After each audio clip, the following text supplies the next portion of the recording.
Welcome back to the YouTube channel, guys. My name's Ardil, and today's video we've got something very special in store for you. It's a Porsche Cayman GTS. However, this is really special because it's a left-hand drive vehicle, as well as the fact it's actually traveled all the way from Spain over to us for the install, and after we're done today, it's going to be heading straight back. In terms of the install that we've done is integrated Apple Carplay as well as Android Auto. Let's jump in the car and I'll show you exactly what we've done.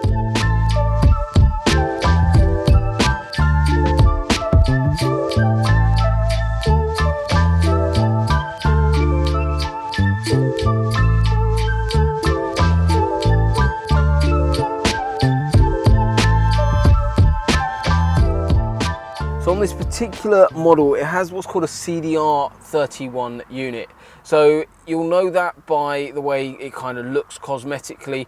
The way we've actually integrated this is what's called an integration module. So it sits behind the dashboard, completely hidden out of the way, and this is displaying Android Auto. So you've got Google Maps, but if you're using an iPhone, you've also got Apple Maps there. And also on Android Auto, you've also got Waze on here as well, same as Apple CarPlay.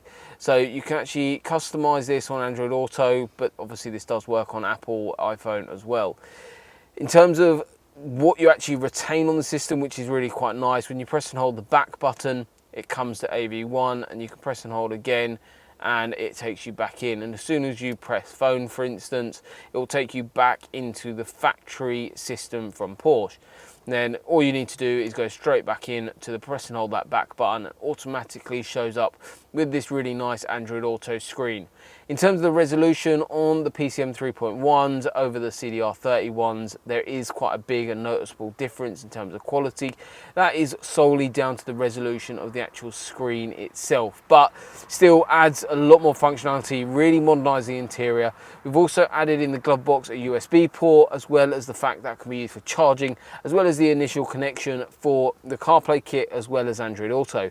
But if you're after a seamless integration, there's nothing stuck on the windscreen at all. Everything's really nice and discreet. It's a really nice way of adding that functionality into a car, modernising that interior, and really giving it an uplift in terms of that driving experience. Thank you for watching today's video. I really hope you've enjoyed it. And if you're after something similar to this on your vehicle, you know exactly what to do. All of our details are in the description below, so make sure you go check them out. Drop us a message on any of our socials or on email, and we can go through pricing, availability, and get your car booked in with ourselves here at our site in Cambridge, just like this client has done all the way from Spain. So thank you so much for watching. If you know someone that owns one of these cars or looking for something similar, make sure you go share it with them as well, and smash that subscribe button so you don't miss any future content. Thank you so much again for watching. See you on the next one.